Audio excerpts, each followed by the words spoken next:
Dr. Yogesh, please share the initial slide. Yes, ma'am. Yes, ma'am.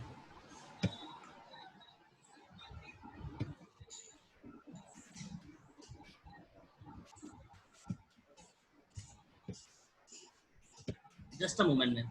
I'm just opening this. Yes, yes, certainly, certainly. Yeah.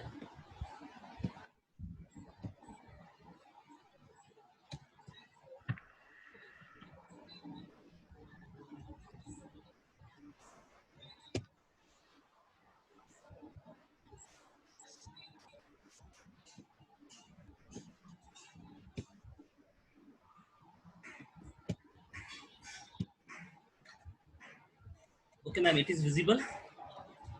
Yes, it is visible.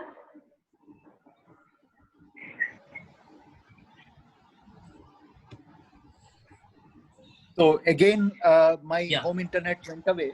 I was trying to share the screen, but the internet is gone. But anyway, we will use this. Sir, I think let Yogesh share the slide. Okay. Yeah, he'll change as you ask him. Yeah, and sure. I think at least it will be better. You can have a continuous, smooth flow of the lecture. Correct. Yes, correct. ma'am. And recording has been started, and we are on live streaming right now. So, ma'am, now you can continue with your introduction. Okay. So, participants, I welcome you all and the respected Professor Patrick Das Gupta, who is our next speaker of the day, to this webinar on quantum mechanics. This is part of the program Learning Physics with Conceptual and Problem-Based Approach, organized by National Academy of Sciences, Delhi chapter. Professor Patrick Das Gupta is well known to physics community, and he has already given one lecture. So I would like to introduce him once again to the participants. So Professor Patrick Das Gupta, after receiving the National Science Talent Search Scholarship in 1976, he joined BITS Pilani to do 5-year integrated MSc Physics. In 1981, he took admission in the PhD program at IISc Bangalore, but left for TIFR Mumbai in 1982 as a research scholar in theoretical astrophysics group. In TIFR, he did his PhD with Professor Jayan on luminosity functions of radio galaxies. During that period, he also collaborated with late Professor Babbage, USA, to work on quasars and galaxies. Soon after submitting his PhD thesis in 1988, he joined Ayuka Pune as a postdoctoral fellow. During 1989-90, he had short stints at the University of Wales, UK, as a senior research fellow to learn about gravitational wave data analysis techniques, as well as the observatories in Paris to have an exposure to the topic of gravitational radiation from Hull's Taylor binary pulsar. During these visits, he worked with Professor Schulz and Professor Damure, respectively. After his return, he published a paper in 1992-93 with Professor Nalikar on gravitational waves with mini creation events in cosmology. His current research interests include studies related to confirmation of Hawking area theorem from the observed gravitational waves from binary black holes, proposing a unified model for gamma ray bursts and fast radio bursts, modeling dark energy, torsion, and Chern-Simons gravity using a dynamical four-form mechanisms to generate supermassive black holes from Bose-Einstein condensation of bosonic dark matter and baryogenesis from primordial black holes. He joined the Department of Physics and Astrophysics, University of Delhi in 1993 and has been a full professor there since 2004. He has also been active in training and leading students for the International Physics Olympiad under the aegis of Homi Bhabha Center for Science Education, TIFR, Mumbai. So, sir, we extend a very warm welcome to you, and I request you to start your talk. Your PPT will be shared by Dr. Yogesh. So, thank you very much, Dr. Bindal. So, Dr. Yogesh, you can straight go to the PDF page 14. Yesterday, I had begun discussing about inner product in linear vector space, which is essentially a generalization of the dot product that we all know from our mechanics days. And also, of course, dot product is used heavily in electromagnetic theory. So the generalization of dot product, which is called the inner product, that is a very general concept which can be used for vector spaces that are defined over arbitrary mathematical fields. But as I said yesterday, we will confine ourselves to the mathematical field of complex numbers, because quantum mechanics is based on Hilbert space, which is basically a linear vector space endowed with an inner product defined over the field of complex numbers. Sir, right. Yeah, can you see the screen right now? Yes, I'm able to see the screen. So I am here on slide number 14. Correct. So slide number 14, the last part is where I begin the discussion on the inner product. And now we can go over to the slide number 15. Next slide.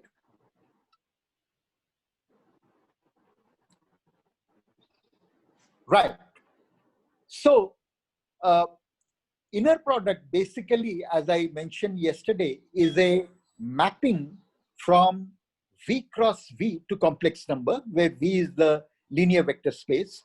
What it means is that you give me any vector psi1 and any other vector psi2 from the vector space V, then the inner product associates a complex number to both the vectors. In other words, the bracket psi comma chi, where psi and chi belong to the vector space, there's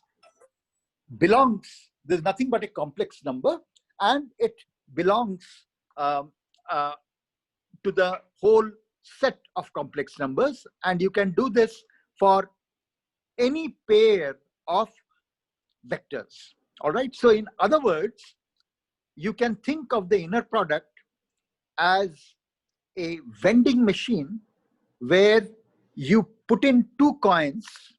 Coins are, after all, abstract wealth.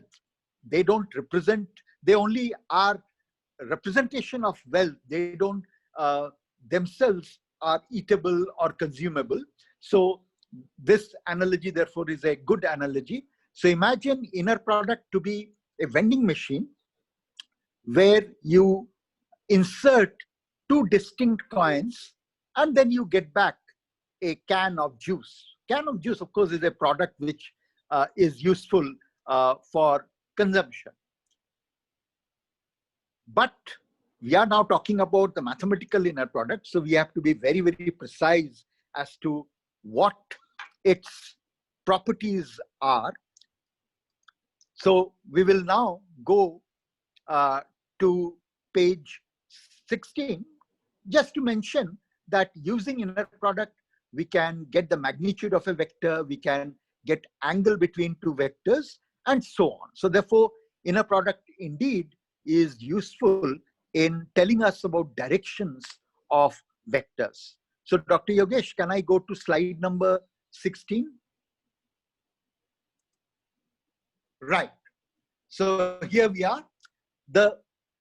Let's go along very systematically so that we understand the properties of the inner product very well.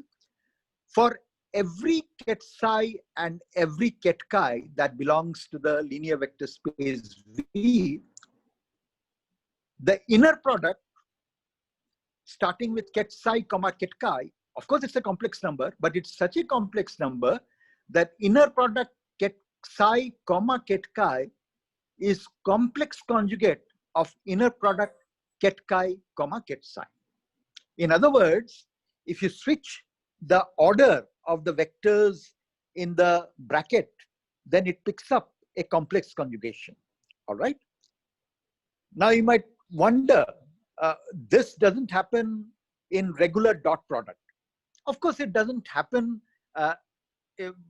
ostensibly, but actually it is there. After all, regular dot products are based on real numbers. And in real numbers, we know for a real number, complex conjugate of a real number is the real number itself.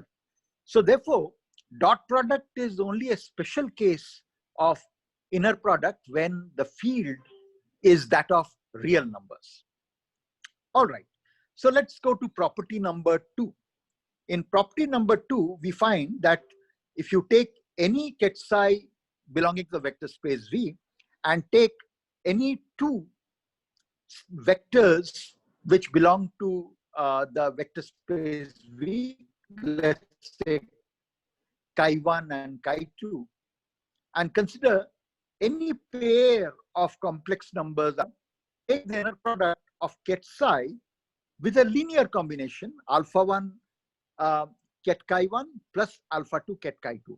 I'm just calling the vectors as ket because I'm going to introduce soon kets and bras. So I'm being preemptive in using the word ket.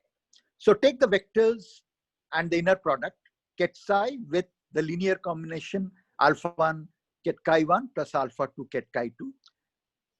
The property of inner product says that this is nothing but alpha 1 times inner product of ket psi with ket chi1, alpha 2 times the inner product of ket psi with ket chi2.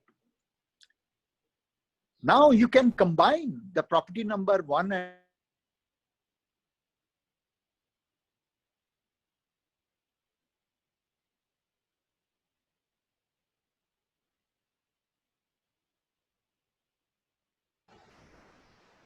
Sir, you are not audible.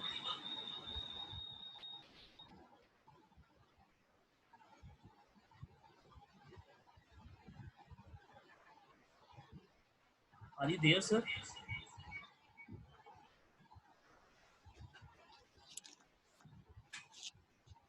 I think there is some network issue, interconnection.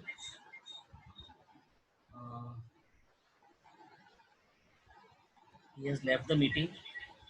So there must be a network issue. So kindly wait for a minute. Again, I was thrown off of the Zoom because of internet connectivity. Right. Okay. So as I was saying, that consider this exercise. Please show it later that if you consider the inner product beta 1 ket psi 1 plus beta 2 ket psi 2 with ket chi, then what you will get is beta 1 complex conjugate, that is beta 1 star multiplied by inner product of ket psi 1 ket chi plus beta 2 star inner product of ket psi 2 with ket chi. Of course, beta 1 and beta 2 are complex numbers belonging to the field of C, which is the set of all complex numbers. So in other words, property 1 and 2 tells us, property 1 and 2 tell us that inner product is linear in its rightmost argument, but it's antilinear in its leftmost argument. So inner product of ket psi with alpha 1 ket chi 1 plus alpha 2 ket chi 2, you just get back alpha 1 plus the inner product with 1 plus alpha 2 inner product with 2. But if the linear combination is in the leftmost, that is inner product of beta 1 psi 1 plus beta 2 psi 2 with ket chi, then the scalars, when they come out of the bracket, they become complex conjugate of the original scalars. Right. Now let's go to property number 3. Property number 3 says that the inner product of any vector belonging to the vector space with the zero vector has to be 0. All right. All these properties are also satisfied by the normal dot product. After all, we know dot product of zero vector with any vector is 0. The fourth property is very important. The fourth property says that take any vector belonging to the vector space V, then consider the inner product of that vector with itself. That means take ket chi and take the inner product with itself. So that inner product ket chi with itself has to be greater than or equal to 0. All right, this is the general result. And in particular, if ket chi with ket chi inner product is 0, then it is necessary that ket chi is a 0 vector. Let's go to the next slide, slide number 17. Yes. So let me restate. You take any vector from the vector space. The property 4 says that the inner product of the vector with itself is always greater than or equal to 0. And it is 0 only if the vector itself is a 0 vector. So if the vector is not a 0 vector, then the inner product of a vector of that vector with itself necessarily has to be positive. Now let's consider some examples of inner product. The first example is the linear vector space formed out of wave functions that you're very much familiar with. Then consider the integral psi star of R with chi of R integrated over the entire volume. It is very easy to show that it indeed forms a genuine inner product between the wave function psi and chi. As you can see, if you take the inner product of chi of R with psi of R, obviously it will be integral chi star psi dq bar, which is nothing but complex conjugate of inner product psi R with chi R. And similarly, linearity in the rightmost argument is obvious because chi of R is sitting in the integral as it is.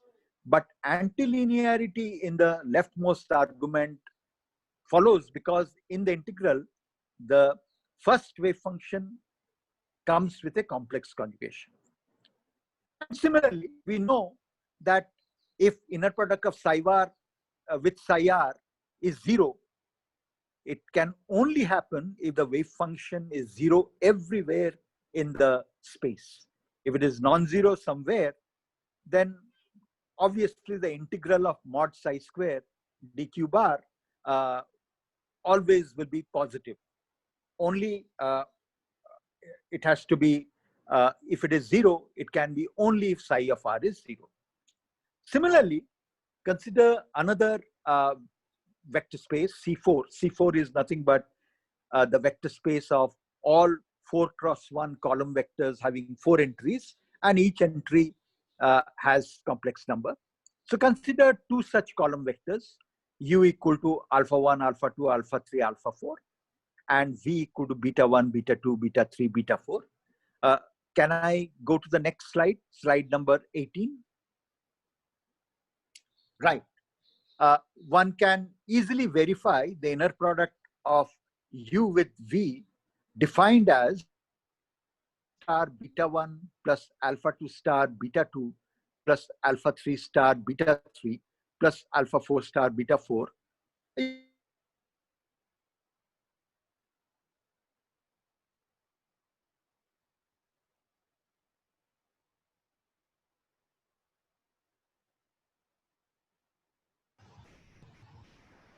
Sir, you are not audible.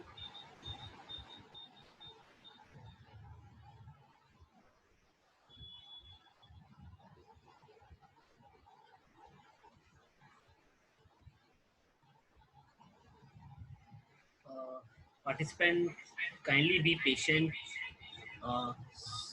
Because of network issue, sir has left the meeting and will join shortly.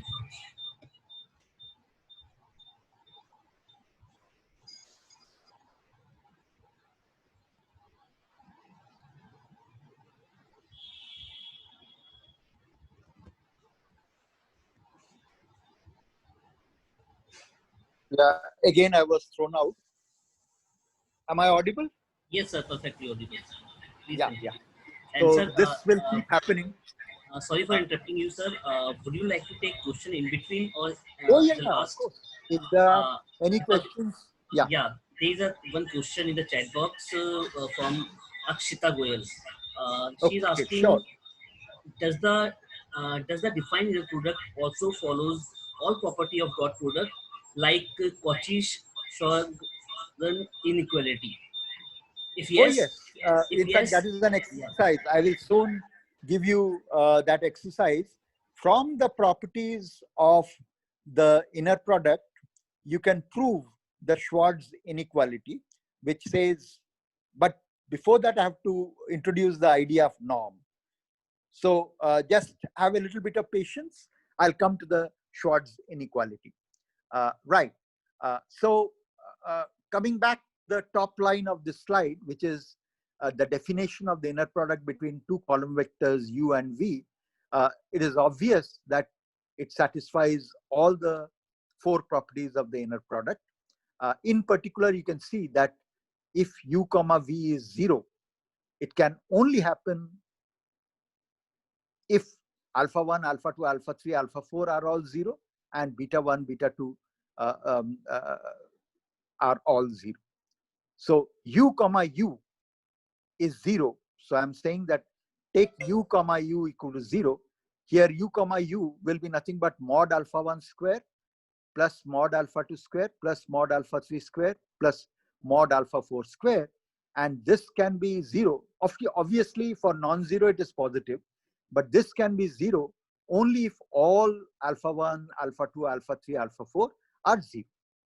Now, inner product can be used to define the magnitude, or as mathematicians call, norm of a vector. As from the beginning, we have been saying a vector not only has a direction, it has also a magnitude. But here is one way to obtain the magnitude of a vector. Mathematicians, of course, can find out different ways of finding out magnitude.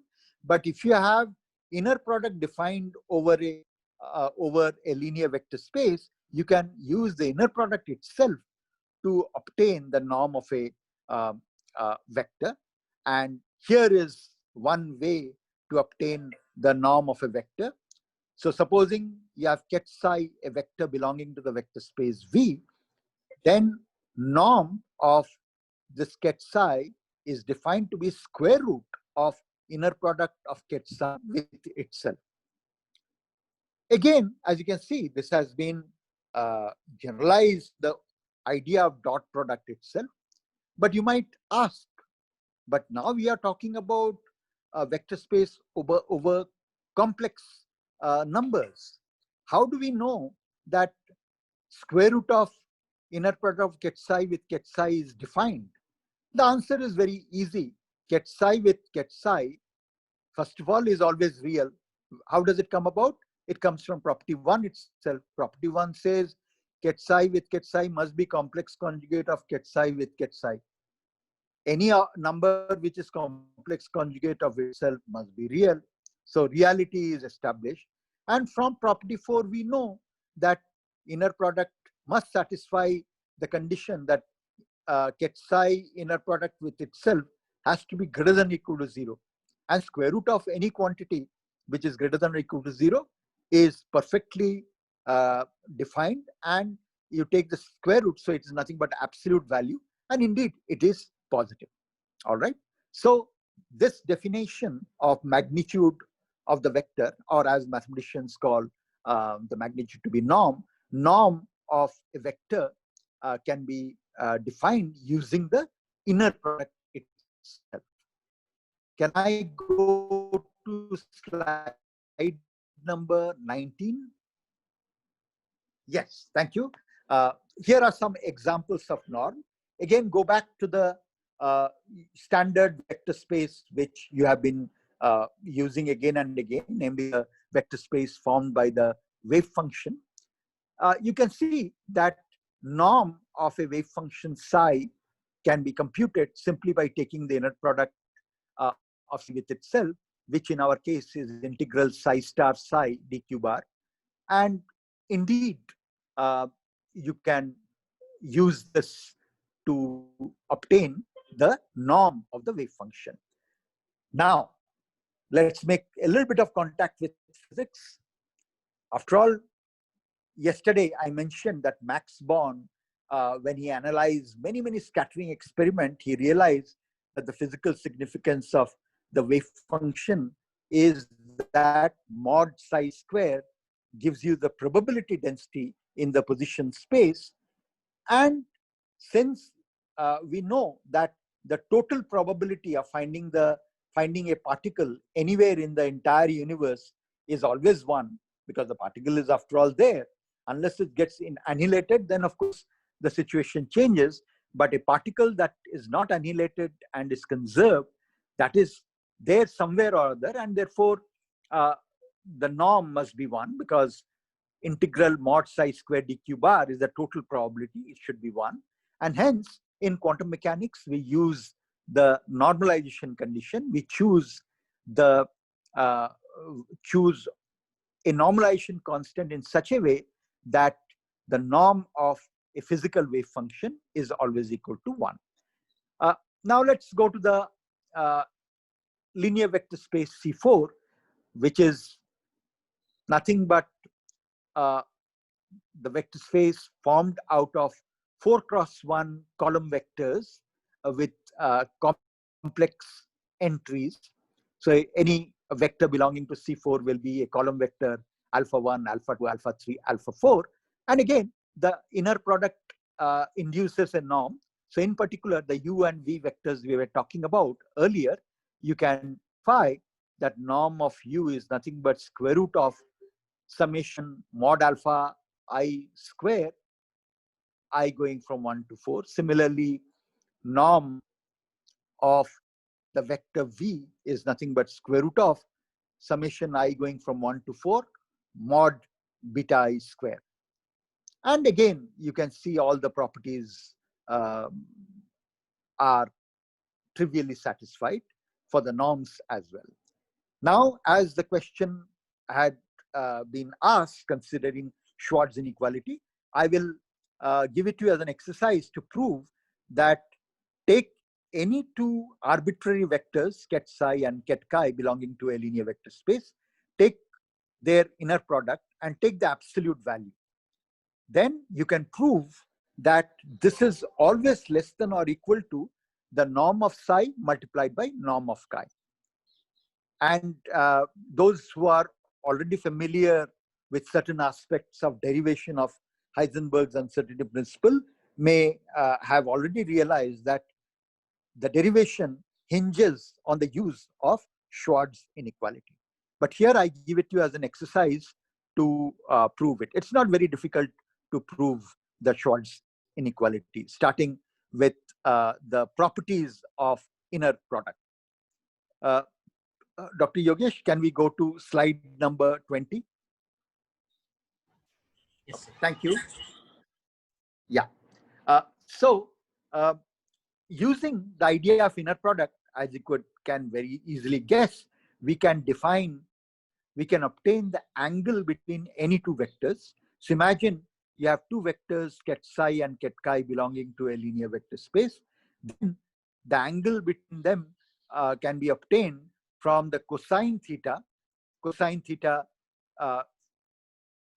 is given by the inner product of ket psi with ket chi divided by norm of psi, norm of chi. By the way, I forgot to put in the numerator, you must have the modulus sign. After all, ket psi with ket chi is a complex number. Okay, so I made a typographical error there. I forgot to put the absolute value of the inner product. So please put the absolute value. And as you can see, the Schwarz inequality itself tells us that cos theta will be always less than or equal to 1. That follows from the Schwarz inequality. The mod cos theta will always be less than or equal to 1, which we know is true from our trigonometry lessons. So from this, we see that we can talk about orthogonality of any two vectors belonging to the vector space. So consider two vectors ket phi1 and ket phi2, then they are mutually orthogonal only if the inner product of these two vectors is 0. That is obvious again from the definition of cos theta angle in terms of the inner product. Right. The norm established and having the notion of angle between vectors, possible to define what is an orthonormal basis. Again, I was since I had come to the Zoom room earlier, I saw that Dr. Mamta was already talking about orthonormal basis. Orthonormal basis, they are very important in quantum mechanics. And just to give you a little bit of advanced knowledge, hopefully we will derive it tomorrow, or at least I'll make the statement, if not the derivation. It is this, that all the dynamical observables we have in nature, whether it is energy, angular momentum, or what have you, you can show that the eigenstates of any dynamical observable forms an orthonormal basis. The proof is long. I will only probably make a statement about the theorem because the proof will consume huge amount of time. But since physics is all about observables which can be measured in the lab, by now you must have realized science is all about quantities that can be measured, either directly measured or indirectly their consequences can be measured. Anything whose consequence or direct measurement is not possible is not part of science at all. And therefore, observables in quantum mechanics are those quantities which can be measured, and we will soon see how the observables are related to the vector space idea we are talking about. But let's come back again to the orthonormal basis. Let us give the definition. So suppose you have an n-dimensional vector space V and you construct a basis. Now remember, yesterday itself we discussed about basis set, and I mentioned yesterday that there are infinite ways of choosing basis. So there is nothing unique about basis. There are infinite number of ways. After all, we know you can choose a linearly independent set in many ways. Infinite number of ways you can choose linearly independent sets. But first and foremost about basis is nothing but set of linearly independent vectors which can be used to write down any vector belonging to the vector space using linear combination. So here, imagine that you have a basis BO which consists of vectors v1, v2 up to vn. Remember, it's an n-dimensional vector space, and therefore the number of elements in the basis obviously has to be n. BO is said to be an orthonormal basis if and only if the inner product of ket vi with ket vj is the Kronecker delta ij, where I and j are going from 1 to n. So let me again state, the set ket v1, ket v2 up to ket vn is said to be an orthonormal basis if and only if the inner product of ket vi with ket vj is a Kronecker delta ij. That means what? When I is equal to j, then delta ij is of course equal to 1. That means ket vi inner product with itself is 1. That means all the ket vi's have norm equal to 1. And if I and j are not equal, then of course the Kronecker delta ij is 0. That means ket vi with any other ket Vj, these two are mutually orthogonal. So therefore, an orthonormal basis consists of vectors which are mutually orthogonal to themselves. Furthermore, each of the vectors, their norm is unity. That is, norm of ket Vi is 1. So such a basis is called orthonormal basis. Now some examples. So let's go to the normal dot product. After all, by now, I'm sure you would have convinced yourself that the dot product concept is a special case of inner product. That is, whenever the inner product is defined over n-dimensional Euclidean space over the field of real numbers, then inner product just reduces to the dot product. And in particular, example A is about the three-dimensional Euclidean space R3. The three-dimensional Euclidean space is called R3 because there are 3 axes, each axis represented by real numbers. So it is R cross R, and hence it is called R cube. And we know that one particular orthonormal basis for the Euclidean space is the unit vector I, unit vector j, unit vector k. Similarly, if you go to C3, which is the 3 cross 1 column vector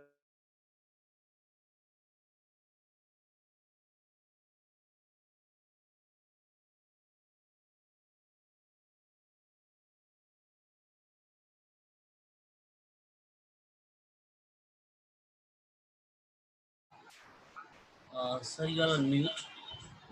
Sir is again left. Please wait. Again, I was thrown out. Yeah, sir is coming. Am I audible? Yeah, sir. You are Am I audible? Please continue. Yeah. Okay. So for C3, one particular orthonormal basis can be chosen to be first column vector being 1 in the topmost entry, 0, 0 in other rows. Similarly, 0 in the first row, 1 in the second row, 0 in the third row, and 0, 0 in the first and second row, and 1 in the third row. You can easily verify that any vector alpha, beta, gamma, so any column vector, 3 cross 1 column vector alpha, beta, gamma, can be expressed as alpha into 1, 0, 0 plus beta into 0, 1, 0 plus gamma into 0, 0, 1. So that means that you can express any 3 cross 1 column vector as a linear combination of these 3 basis vectors. Now, a quantum mechanics example, you have all solved exactly the energy eigenfunctions of the Hamiltonian corresponding to hydrogen atom, and you all know that the angular part of the wave function energy eigenfunction is nothing but the eigenfunction of the L square operator, where L square is the square of the orbital angular momentum operator, and that eigenfunction is the spherical harmonics ylm theta comma phi. Ylm theta comma phi is nothing but PL cos theta times e raised to power I m phi, where PL cos theta are the legendary polynomials. These are something which you have already done. I am just summarizing for you the result, and you have the Laguerre polynomials R and L. So the Laguerre polynomial multiplied by the spherical harmonics, this forms orthonormal basis for the entire linear vector space consisting of wave function psi of r. So this is an example of what I stated, that is the eigenfunctions of Hamiltonian form a orthonormal basis. Dr. Yogesh, can I go to the next slide, slide number 22? We are on slide number 22.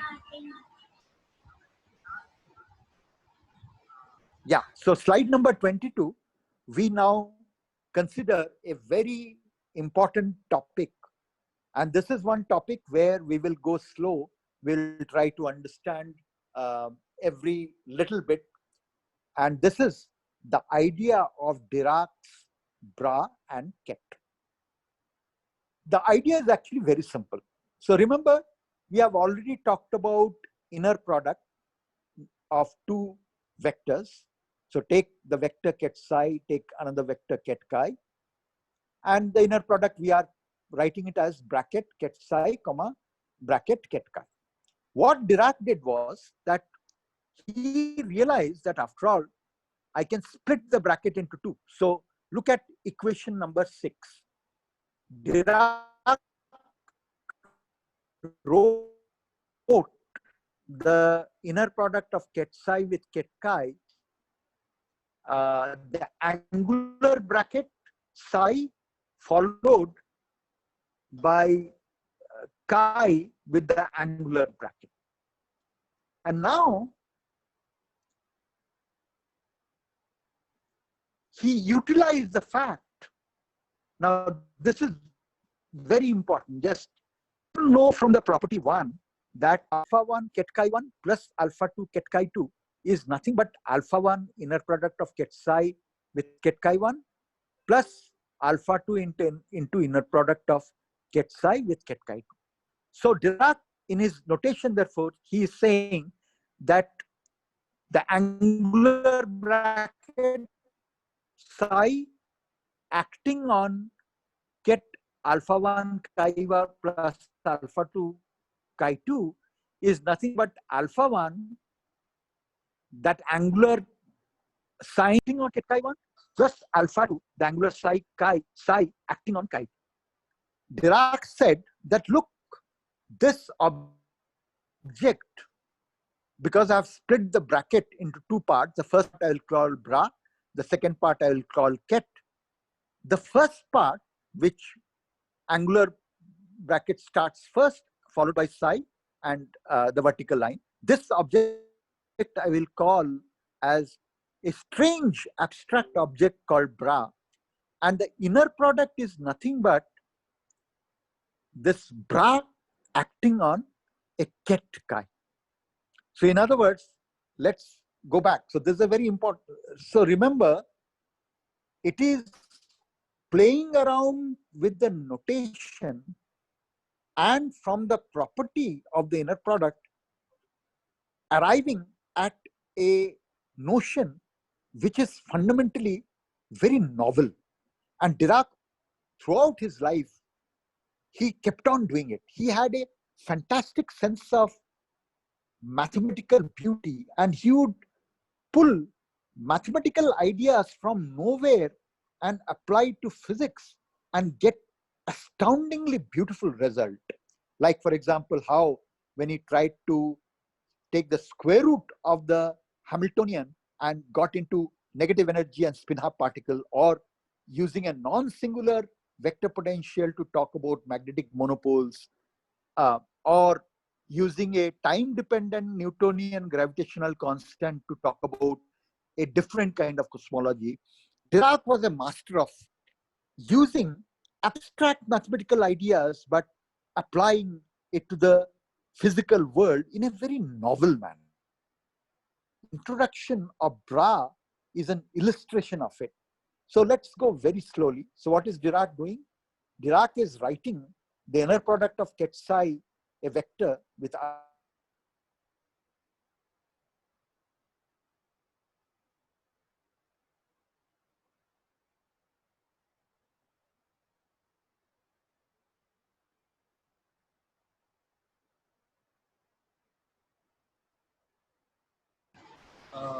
Sir, you are not audible.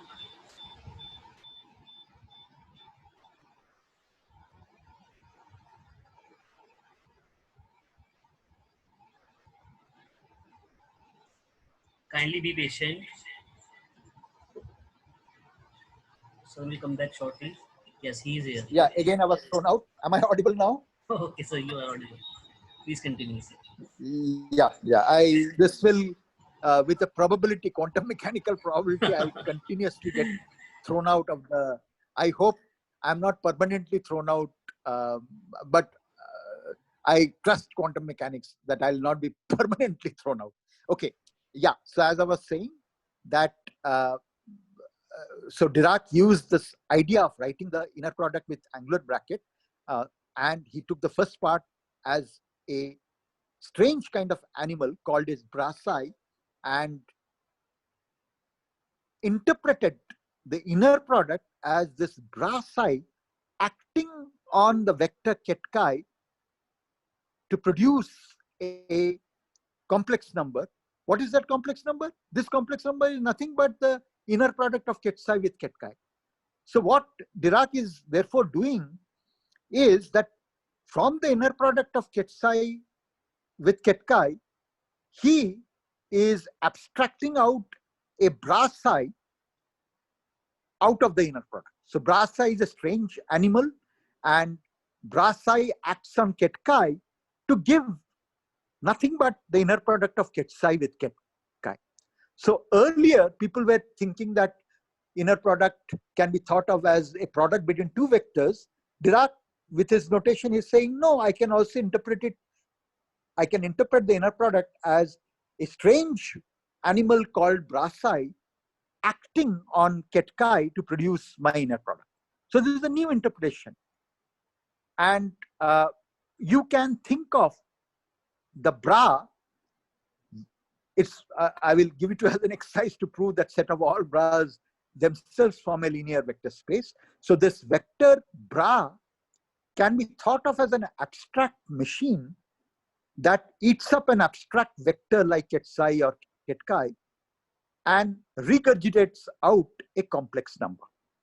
So a bra is a machine which eats up a ket psi and throws out a complex number. All right. So this is one pictorial way of thinking about bras.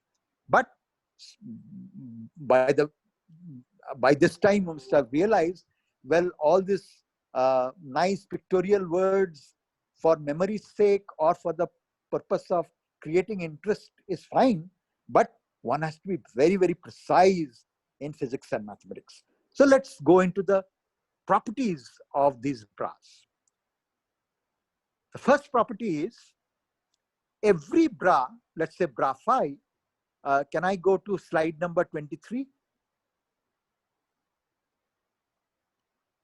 Yeah. So every bra is associated with the corresponding ket phi. And how does it come about? Obviously from the definition of the bra itself. So a bra phi acting on ket psi by definition is inner product of ket phi with ket psi. So in other words, you give me a ket phi, I will give you a bra phi. And how will I give you a bra phi? You have given me ket phi, I'll produce a bra phi to be such an object that when it acts on ket psi, the complex number you get is nothing but inner product of ket phi with ket psi. It is as simple as that. What is the other important property? And that follows from the linearity property of the inner product. We know that inner product of ket phi with the vector beta 1 ket psi 1 plus beta 2 ket psi 2 is nothing but beta 1 inner product of ket phi with psi 1 plus beta 2 inner product of ket phi with ket psi 2. And in Dirac's notation, therefore, this inner product is nothing but bra phi acting on a state. That ket vector state is beta 1 psi 1 plus beta 2 psi 2.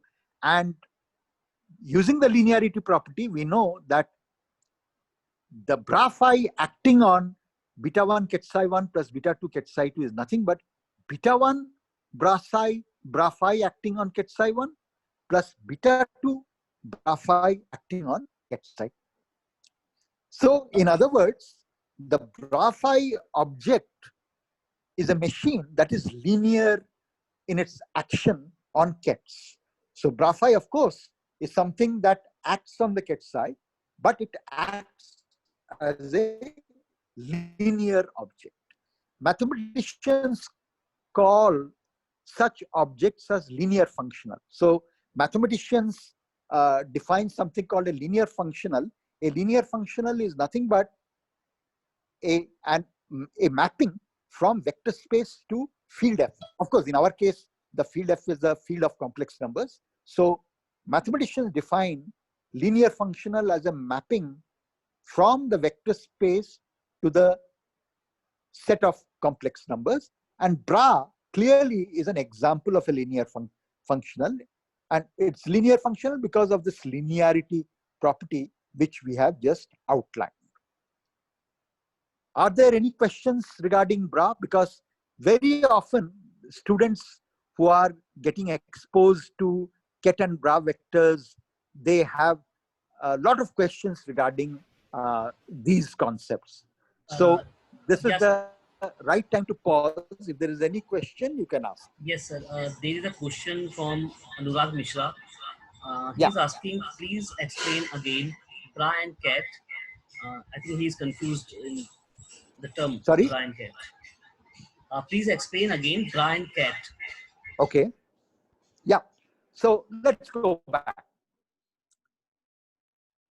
After all, we have already seen how to take the inner product.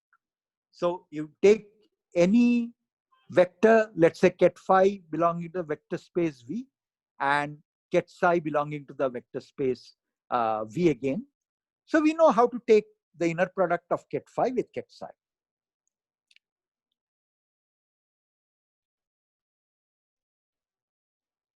We have been our inner product parenthesis, that is the usual bracket. We say the inner product for ket phi and ket psi to be parenthesis open ket phi, comma, ket psi, and then parenthesis closed. But that is our way of doing it. What Dirac did was, he instead of using parenthesis, he used angular bracket to denote the inner product. So if you have two vectors, phi and psi, Dirac would say that my inner product is angular bracket phi with a vertical line between psi. And then Dirac said, well, can I interpret this inner product instead as action of an object, abstract object called bra phi, that is angular bracket beginning followed by phi and then the vertical line. I will say that this is a mathematical object. I don't know what that mathematical object is. All I will say is that this mathematical object is such that when it acts on vectors like ket psi, it produces the inner product of ket phi with ket psi. Remember, inner product of ket phi with ket psi is involving two vectors, ket phi and ket psi. But Dirac said that, can I think of this inner product not as a product between two vectors, instead as some object called bra phi acting on a vector and producing a complex number. So you will ask, but okay, if there is a abstract object acting on ket psi producing a complex number, what is this complex number? Dirac would say the complex number is precisely inner product of ket phi with ket psi. So Dirac automatically is saying that for every ket phi, there is a strange mathematical object called bra phi, such that bra phi acting on ket psi is simply the complex number obtained by taking the inner product of ket phi with ket psi. All right. So you're introducing a new object altogether out of thin air. But then there must be some usefulness of that object. Why did you generate such a mathematical object? We'll come to that too, slowly. So, Anurag, are you following me? Is there any question?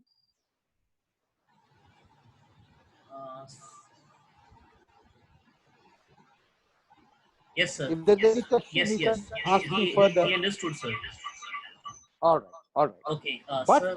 What is, yes, are there more questions? Yes, sir. There are another question from Akshita. What does the phrase axon mean in physical terms? Yeah, a good question. So let's go back to something we already know from our old physics and mathematics courses. when you take a function f of x, then we can say, let the derivative act on the function f of x. So what does one mean by saying derivative acting on function f of x? We say d by dx of f of x. So the word or the phrase acts on in the case of derivative is nothing but, if I am saying a derivative acts on a function f of x, then I get a new function. After all, we know d by dx of f of x is another function. So similarly, here acts on meaning we have an abstract mathematical object we are calling bra phi. When I say it acts on ket psi, all it says is bra phi. When I place it next to a ket psi, what I get is a complex number. So that is the phrase acts on meaning. So have I cleared you, Arpita? Your question? Akshita, okay, yes, sir, she got it. Are there any other questions? Yeah, there is last question from Ayushi. How can we understand dual space physically? Exactly. So I'm coming to dual space now. Okay. So yeah, before I come to the dual space, I must highlight one of the most important property of the bra vector. I mentioned it, but there is no harm in mentioning it again. The bra vectors are such that they act linearly on ket vectors. So in particular, bra phi acting on beta 1 ket psi 1 plus beta 2 ket psi 2 is nothing but beta 1 into bra phi acting on psi 1 plus beta 2 bra phi acting on ket psi 2. Of course, this follows from the definition of the inner product itself. Now, the exercise, I leave it to you to do this exercise. Please show that if you take the set of all bras, then it forms a linear space. So starting with the definition of bra, yeah.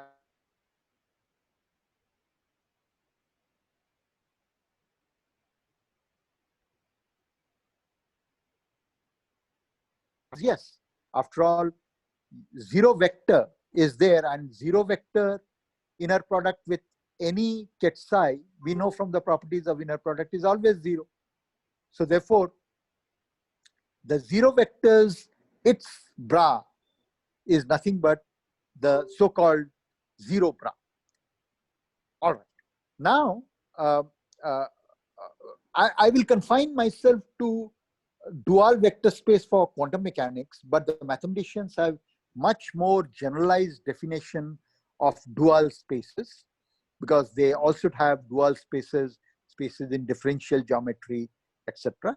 But since this lecture is all about quantum mechanics, I will stick to the dual vector space corresponding to the linear vector space that occur in quantum mechanics. So go back to the exercise. Consider the linear vector space formed out of all such bra size. This vector space, as I have given you exercise, itself a linear vector space, and such a linear vector space is denoted as V star and called dual vector space corresponding to the vector space V. Of course, it is associated with vector V. Why is it associated with vector V? After all, it is constructed out of ket psi, because for every ket psi there is a bra psi. So the dual vector space itself corresponds to the vector space V. Now, the question was, what can we think about the physical association of a dual vector space in quantum mechanics? The answer is yes. I will show you an example. Just like you have your vectors, which can be represented as column vectors, we will soon see that the corresponding dual vector is a row vector with all entries complexified. That is, you take the complex conjugate. So if you have a vector, column vector, alpha 1, alpha 2, up to alpha n, then the corresponding bra vector is nothing but the row vector, alpha 1 star, alpha 2 star, and so on. In other words, the bra vector is nothing but taking a vector.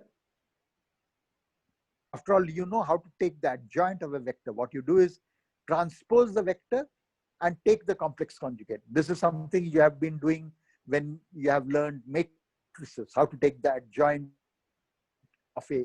So adjoint of a alpha 2 up to alpha n is nothing but the row vector alpha 1 star, alpha 2 star up to alpha n star.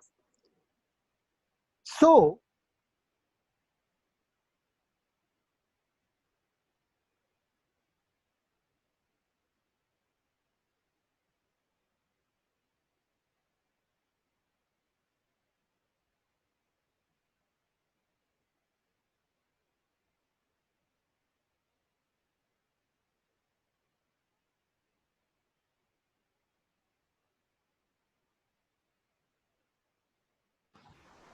I think there is a network issue, so please wait.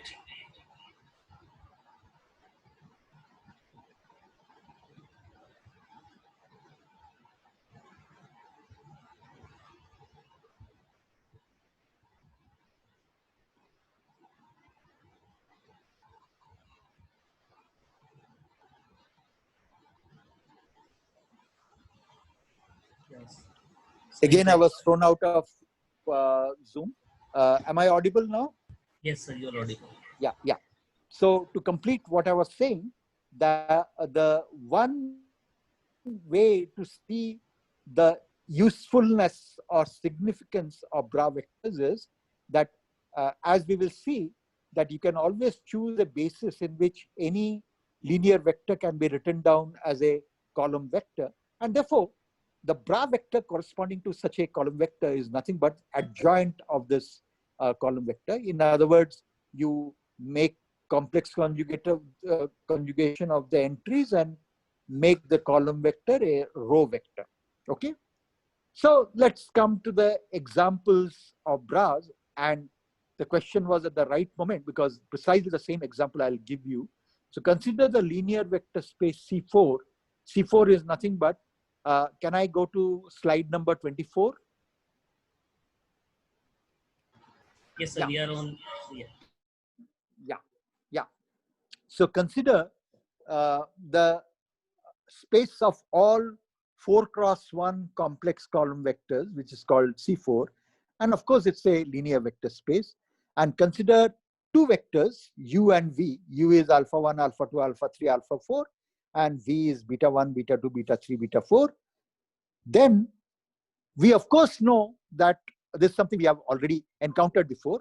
We all, of course, know that the inner product of U with V is nothing but summation I equal to 1 to 4 alpha star beta I. But the same thing can obviously be obtained by multiplying the row vector. Look at equation 8. So take the row vector alpha 1 star, alpha 2 star, alpha 3 star, alpha 4 star, and do the matrix multiplication of this row vector with the column vector beta 1, beta 2, beta 3, beta 4. And then you will just get alpha 1 star, beta 1 plus alpha 2 star, beta 2 plus alpha 3 star, beta 3 plus alpha 4 star, beta 4. So you can see that you have got the inner product of UV by just taking the row vector acting on the column vector, the row vector alpha 1 star, alpha 2 star, alpha 3 star, alpha 4 star, acting on beta 2, beta 3, beta 4. This is what exactly a bra vector is supposed to do on a ket vector. And again, it is easy to prove that the space of all such row vectors as defined by equation 8 indeed forms a linear vector space. Can we go to slide number 25?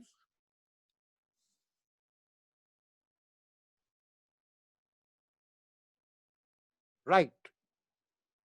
Now we will take up the most important topic as far as quantum mechanics is concerned. The topic is about the linear operators. So what is the linear operator? Consider two vector spaces, linear vector spaces, V and W. Then linear vector space is nothing but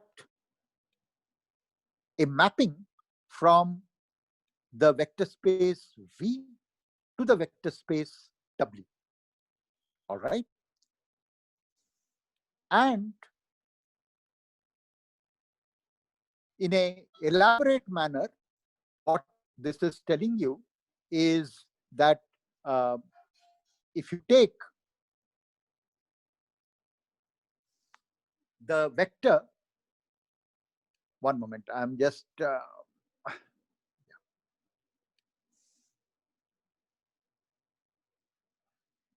if you take the vector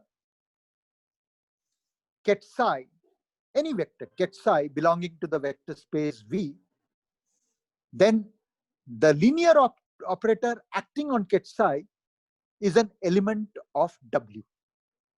So again, let us be very, very careful as to what we are saying. So we are given two linear vector spaces, V and W. Then a linear operator A is defined to be a mapping from vector space V to W.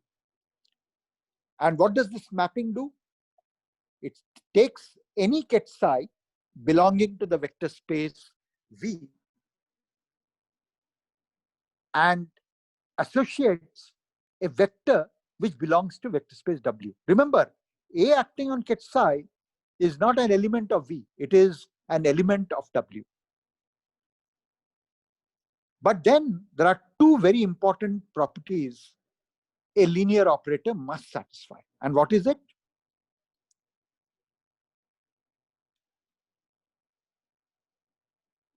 Take any vector belonging to the vector space V and take any scalar from the complex number. So let alpha be any scalar from the set of complex numbers.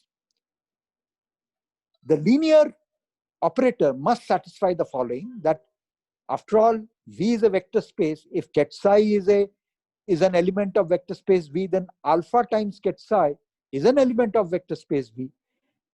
The second property says A acting on alpha times ket psi is nothing but alpha times A acting on ket psi.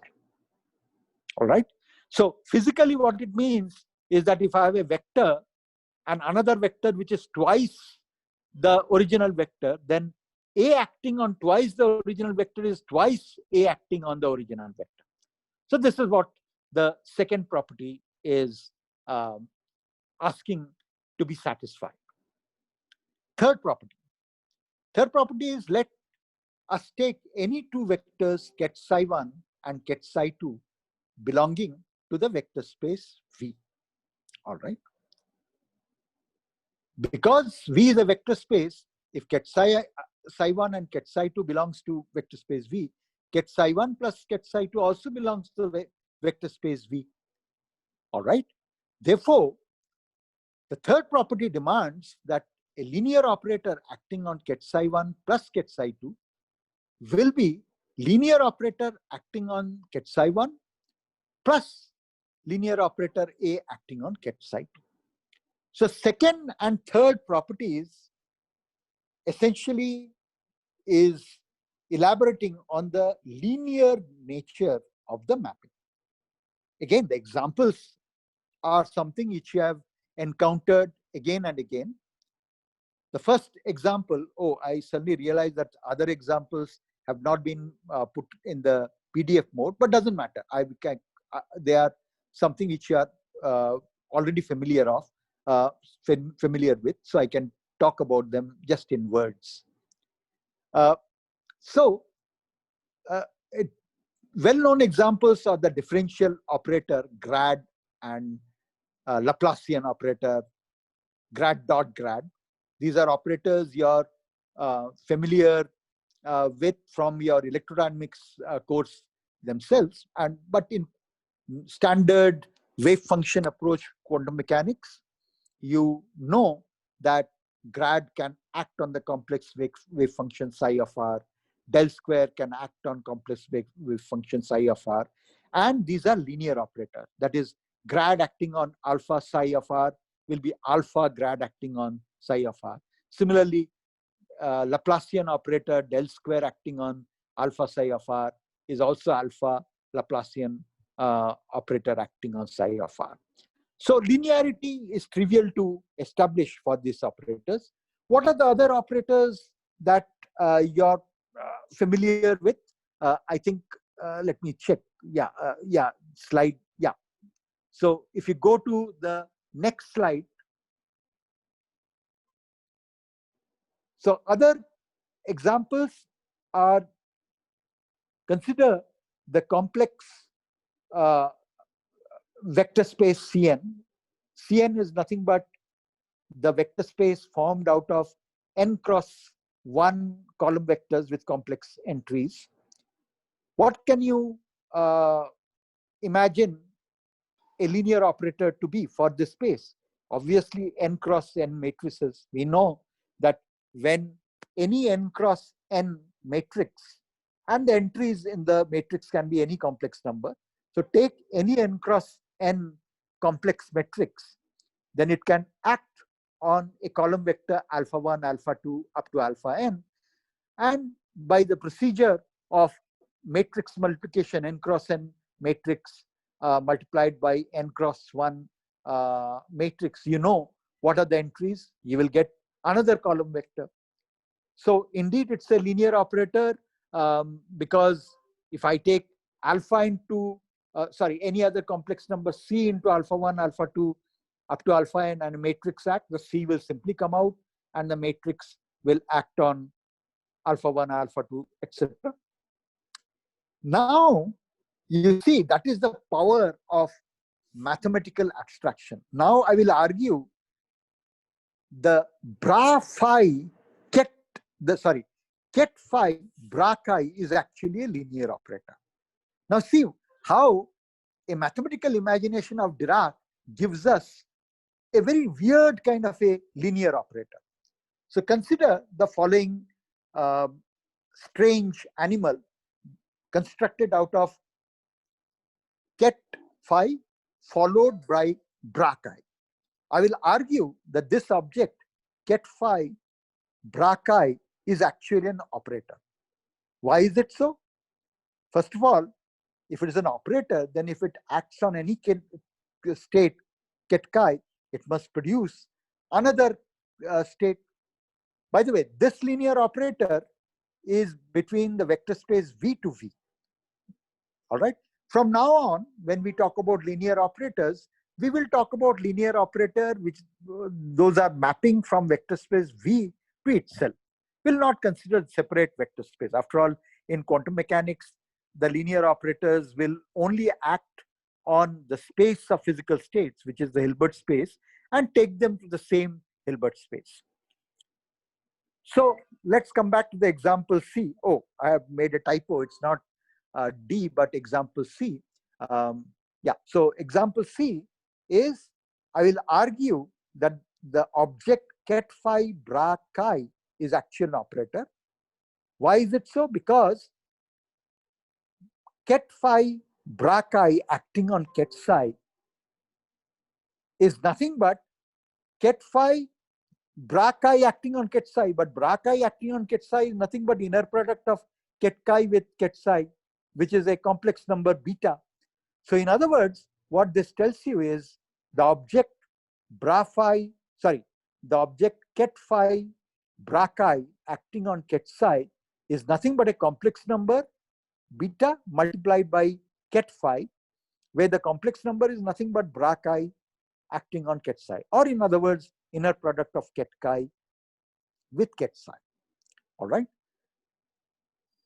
And later on, if I have time, in either tomorrow's lecture or day after tomorrow's lectures, I will show that all physical observable can be actually expressed as summation of eigenvalues of those observable multiplied by ket eigenstate, bra eigenstate. So the example C is a particular case. In fact, all observables can be written in terms of linear combination of ket psi I, bra psi I. All right. So you see that Dirac's mathematical imagination gave us a new mathematical structure that would enable analysis in quantum mechanics in a much elegant fashion. You might now ask that, well, what have all this ket psi to do with the wave function which we are talking about? Before we encounters ket psi's, bra psi's, we were doing quantum mechanics very easily using wave function, which were complex functions. After all, you have solved one-dimensional rigid big box, and you get the eigenfunctions as sine n pi x by L length of the box and so on. You have got the hydrogen atom eigenfunctions RNL, YLM, theta phi. How are these related to the ket psi abstract states that we are talking about? So since we have already almost covered 1.5 hours, I will take the details in tomorrow's lecture. But sorry, let me give the result as to how the wave function psi of R are related to ket psi and the basis vectors, which are eigenvectors of the position operator. So as I said, that all dynamical variables, all physical variables correspond to a particular kind of linear vectors. They are called sometimes also referred to as self-adjoint linear operators. We will discuss all this tomorrow. And in particular, if you take the position operator, then the position operators have position eigenstates and corresponding position eigenvalues. Psi of R, the wave function psi of R, is nothing but inner product of the eigenstate ket R with ket psi. You can ask, can we think of inner product with eigenstates of other observable? Yes, if you take the momentum eigenstates ket P, momentum operator, abstract momentum operator, then the momentum wave function, take the same ket psi, take the inner product of ket momentum eigenstate ket P with ket psi, what you get is psi tilde of P, which is the momentum eigenfunction corresponding to position basis eigenfunction psi of R. And you have already worked it out, how to get momentum wave function from position wave function. You do it by doing a Fourier transform. And all this comes very naturally from this abstract linear vector approach that we will do it tomorrow. But in the remaining time, because today's topics were somewhat unfamiliar, I think, for most of the undergraduate students, I think we should spend more time taking questions so that these concepts are clarified. And only when all such concepts are clarified, we will talk about details of linear operators. What is a Hermitian or a self-adjoint operator? And already I think Dr. Partha Goswami has proved that the eigenvalues of Hermitian operators are always real. So we will not undergo that proof. Maybe I will only prove that if you take two distinct eigenvalues, the corresponding eigenvectors are mutually orthogonal. That proof probably I will do. most probably in tomorrow's lecture.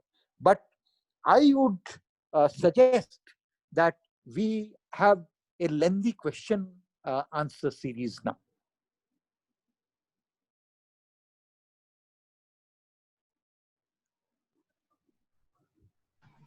Yogesh, are there questions? Yeah, there are two questions in the chat box. Okay. First question, for del and del square, on what space omega is the mapping done?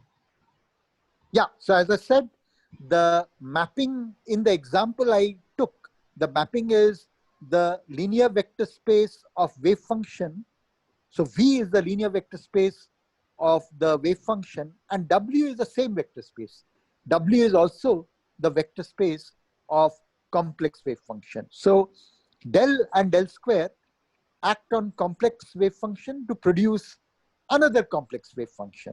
As an example, if I take the del operator and act it on a momentum eigenfunction, the plane wave, which is by now you're already familiar with such momentum eigenfunctions like plane wave, which is some constant into e raised to power I p dot r divided by h bar. So take this object a into e raised to power I p dot r by h bar, which is an eigenfunction of the momentum operator minus I h bar grad operator, right? Now apply the grad operator on such an object, that is a into e raised to power I p dot r by h bar. What will you get? You will get, you can easily see what you will get is I into vector p divided by h bar into the original eigenfunction, right? So you're again getting back a complex wave function, but it is different because now it is I by h bar into the vector p multiplied by the original eigenfunction. Obviously, from this you can see that minus I h bar grad, if it acts on a into e raised to power I p dot r by h bar, you will simply get the momentum eigenvalue p into the eigenfunction. And that's the reason why it is the eigenfunction. You get back the eigenvalue p. So have I answered your question? Akshita, it is clear to you? Please respond. Yes. She got her answer, sir. Next question is from Anurag Mishra. What are the applications of these operators with wave functions? What we get by applying these operators? Yes. So as I said, although this will be detailed tomorrow, as I said, all dynamical variables, you think of any quantity that you can measure in the laboratory. For every quantity that you can measure in the laboratory, there is a Hermitian linear operator. All right. This is one of the postulates of quantum mechanics, and it has come out of experiments. And therefore, unless you mathematically know the nature of these Hermitian operators, which correspond to measurable quantities in the laboratory, what are the values that you are going to get? To give you an example, take the hydrogen atom. Okay, so you take a jar of hydrogen gas, and let's say this hydrogen gas is at room 30 degrees centigrade. If you did not know the Hamiltonian operator for the hydrogen atom, you will never be able to predict that if I heat up the hydrogen gas, what spectral lines would I see when I pass the radiation emerging out of the hot hydrogen through a prism. You'll not be able to predict. So the lines which you see when you take a very hot hydrogen gas and the intense white light coming out of very hot hydrogen gas, when you pass it through a prism, you see various lines. How do you explain the lines? These lines are nothing but the difference of the energy eigenvalues of the Hamiltonian of the hydrogen atom. Of course, what I have said is how all these things were discovered. First, spectroscopists observed all these discrete lines, the so-called Balmer lines, Paschen lines, Lyman lines, and people were completely flabbergasted. Where are the lines coming from? Classical theory will give you continuum of radiation from a hot gas, but why am I seeing discrete lines? Later on, Niels Bohr explained using the atomic model, but Niels Bohr's model was old quantum theory, having lots of ad hoc assumption. But then Heisenberg used matrix mechanics to explain, and it emerged that the lines are nothing but differences between eigenvalues of the Hamiltonian, which are the energy eigenvalues. Similarly, if I am doing electronics with semiconductor physics, and I want a band gap between the valence band and the conduction band and so on, all these band gaps arise by solving the eigenvalues of the Hamiltonian describing the crystalline semiconductors. So these are not just abstract ideas, they are again and again being used to develop all kinds of surprising semiconducting materials or nanomaterials, which are being used in all kinds of sophisticated devices like mobile phone and various detectors, etc. So without quantum mechanics, these things cannot be understood. You cannot guess what kind of new devices you can make without the use of quantum mechanics. In fact, the whole area of nanomaterials came out of thinking about quantum mechanics of fewer than a few thousand atoms. Nanomaterial first was theoretically understood, and then came the experimental corroboration.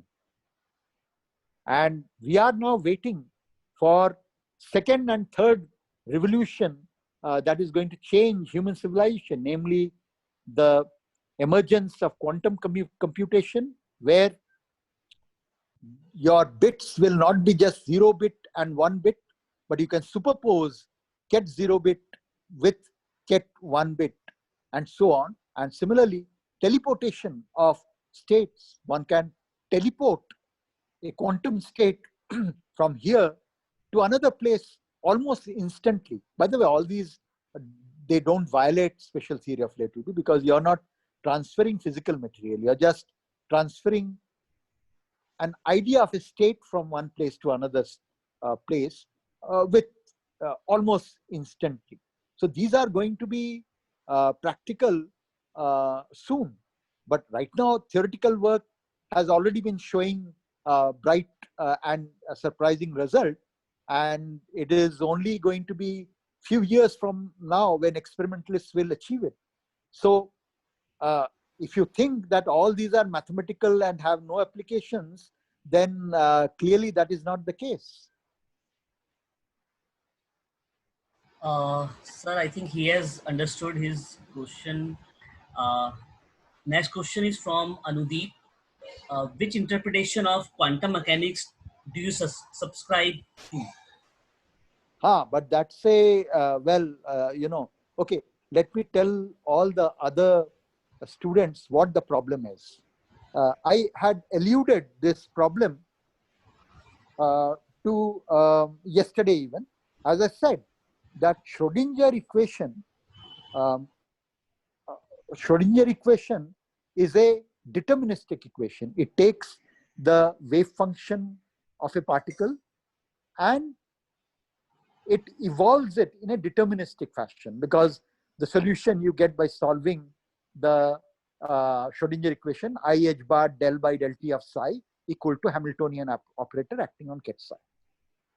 So you might ask, if Schrodinger equation solves the wave function in a deterministic manner, where are the probabilities coming in?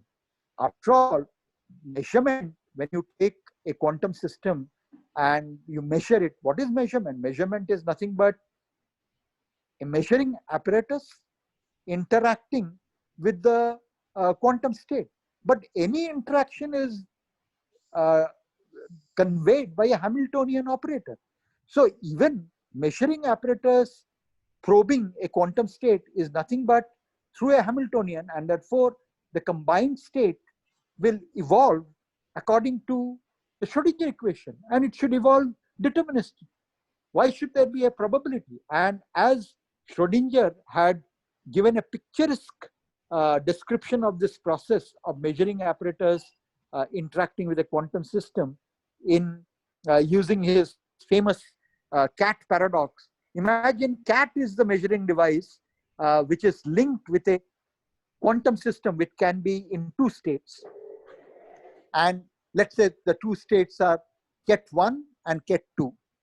Okay, so your state, quantum state, is a superposition of ket1 plus ket2. And when the cat interacts with ket1 plus ket2, interaction is a Hamiltonian interaction. And the Hamiltonian interaction, let's say you have arranged in such a way that if the state is ket1, then cat dies. The state of the cat is dead cat state. While if the state is ket2, then the state of the cat is live cat. So when you interact the cat with this ket1 plus ket2, what Schrodinger equation will give you is cat dead multiplied by the state cat dead multiplied by ket1 plus cat alive multiplied by cat2.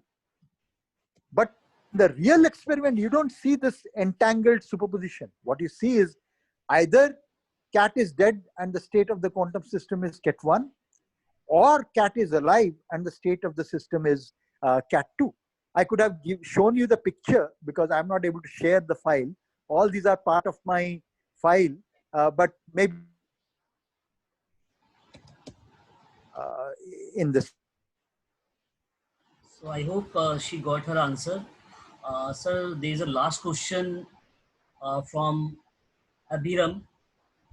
He's asking, he always use linear wave function or linear vector space, etc.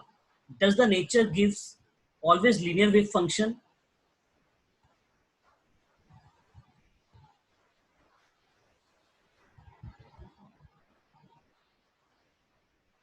Sir, can you hear me? I think sir again left. So please wait for a minute. He will be back soon. There is some network issue at their end. Yeah, students, you have to have some patience. He is joined back soon. Hi, I was again thrown out. Am I audible now? Yes, yes, sir. You are audible now. Till which part was I audible when I was talking about the Schrodinger's cat paradox? Okay, sir. Can I repeat my question again? Please repeat the question. Sorry? Which you were asking. Can I repeat the question again? Yeah, I mean, the entire part was not audible at all when I answered. No, you were audible till you were talking about cat paradox, etc. So he was reading the question, next question, when we lost him. Yeah. So the question was about which interpretation of quantum mechanics I favor. And in this regard, I was giving you an example of cat being the measuring apparatus. So when it interacts with a quantum state, which is a superposed state ket1 plus ket2, the arrangement is such that when cat as a device interacts with ket1 plus ket2, then if ket1 part interacts with cat state, the cat state becomes cat dead state, while if ket2 part interacts with the cat state becomes remains cat alive state. So therefore, Schrodinger equation will predict that when the cat as a measuring device interacts with ket1, when cat as a measuring device interacts with the quantum state ket1 plus ket2, Schrodinger equation predicts that the outcome would be the state cat dead into ket1 plus the state cat alive into state 2. So Schrodinger equation gives you an entangled state. But in real world, we know when you see that, do the experiment, Either you see the cat dead and quantum state ket 1, or you see cat alive, quantum state ket 2. And this happens in a probabilistic fashion. When you repeat the experiment, sometimes you will see cat dead, ket 1, sometimes you will see cat alive, ket 2. And where the probability comes from, no one knows, except Born just gives Max Born gave a rule how to calculate the probability. But in strict fashion, there shouldn't be probability, because any measurement is, after all, a Hamiltonian interaction. So this problem about where the probability comes from is the so-called theory of measurement in quantum mechanics. And the question was about,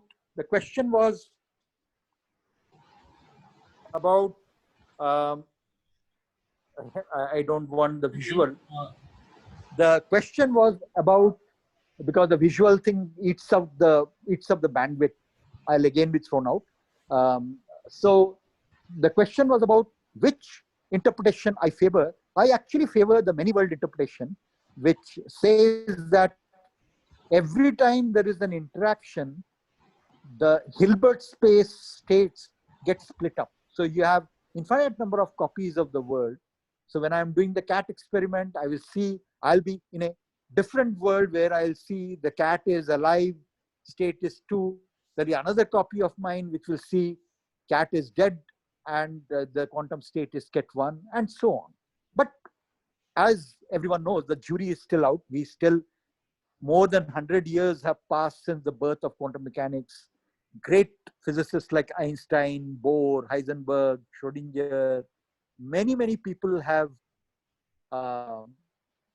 worked on this. I myself, as I tell many students of mine, wasted without showing anything worthwhile about how to get this measurement problem, wasted many hours of my work thinking about the problem.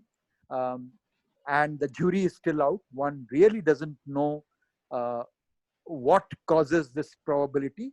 But if you ask me as to do I have a guess as to what causes the so-called collapse of the wave function and the probabilities, I will say my guess is it is large number of particles belonging to a measuring apparatus and associated gravity. I would say that is what is the real cause of the collapse of a wave function and the probabilities appearing out of the many world situation, when the number of subsystems are very large then you have this collapse, and gravity might be playing a very important role. But these are all my speculations. The jury is still out.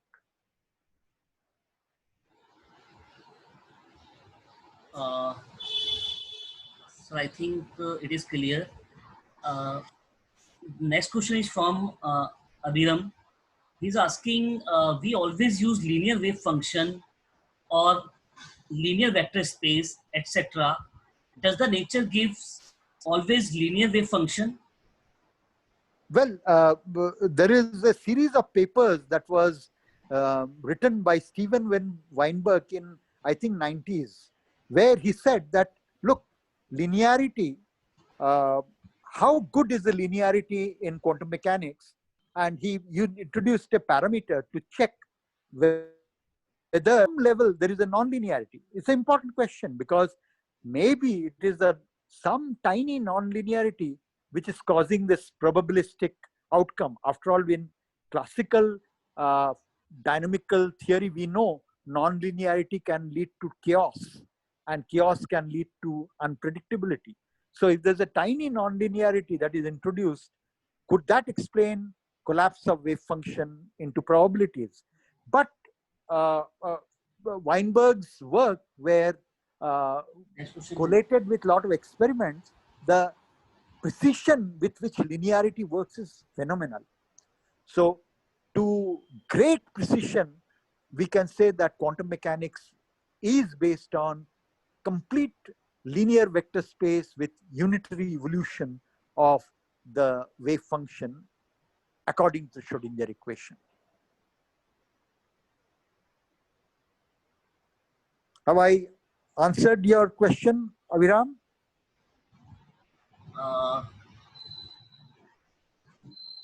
Anurag, please respond. Abhiram, please respond. Did you get? Yes. He got his answer, sir. Okay, okay. So next question is from Akshita. She's asking this question in concern of cat paradox. And right. She's asking, does it mean that probability of obtaining a particular state only become apparent when we do the experiment repeatedly? Yeah, so, okay. First thing is that the probability can be calculated using the Born rule. So if you have a state ket psi, and if your measurement makes the state ket psi collapse to one of the eigenstates, let's say AI, then Born rule will say the probability that ket psi will collapse to ket I is given by bra AI acting on ket psi, or in other words, inner product of ket AI with ket psi, take the inner product and take mod square of, that will be the probability. So quantum mechanics formalism and the Born rule will give you a theoretical answer for the probability. But how do you know that this theoretical answer is correct? And to verify whether the Born rule is correct, you have to take an ensemble of identical quantum systems, with each quantum system having the identical quantum state ket psi, and then perform on each of this quantum system. That means there's an ensemble of observers using identical measuring apparatus and operating and doing the measurement on this ensemble of states, and finding out the frequency with which they get different eigenvalues, and compare the frequency of the eigenvalues with the Born rule probability. And so far, experimentally, one has seen that Born rule indeed is confirmed from millions of experiments. In fact, the entire particle physics set of experiments like LHC, etc., they keep confirming the whole idea of Born rule and the associated probability.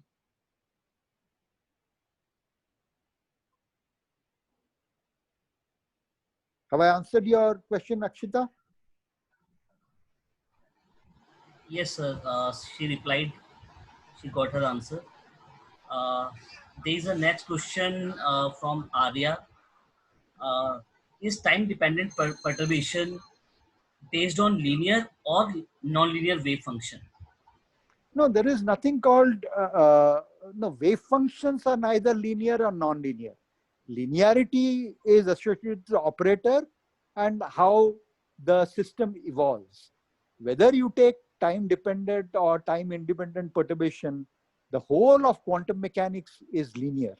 There is nothing non-linear about the structure of acting on states. So quantum mechanics is totally based on linear vector space approach. Whether it is time dependent or time independent perturbation, or whether it is quantum field theory describing different elementary particles, or whether electroweak theory with Higgs mechanism. As far as evolution of states are concerned, you use linear vector space with unitary evolution. That follows from Schrodinger equation.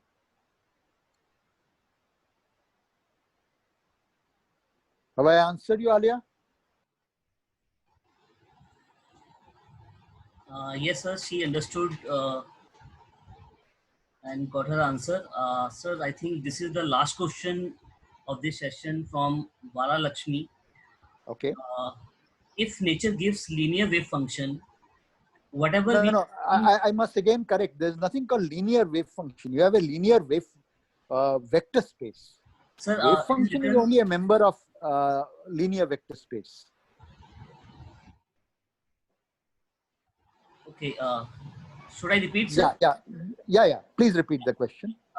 If nature gives linear wave function, whatever we are seeing wave in ocean is as it fall as linear wave function.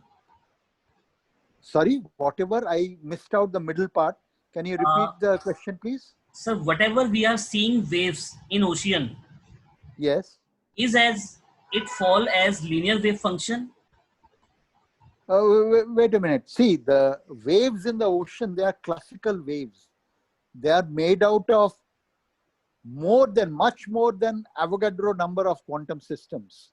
So the waves you see, the waves, even in the waves in a pool, water waves in a pool, they are all classical waves. And classical waves, when the amplitude are high, they can be nonlinear. After all, you have solitonic wave solution where the evolution is based on a nonlinear equation. These are classical systems. Quantum systems always obey linearity as the basic structure in its mathematical formalism.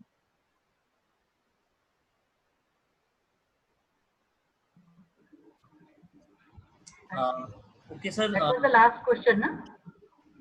Yeah, this was the last question. I think there is no more question in the chat box.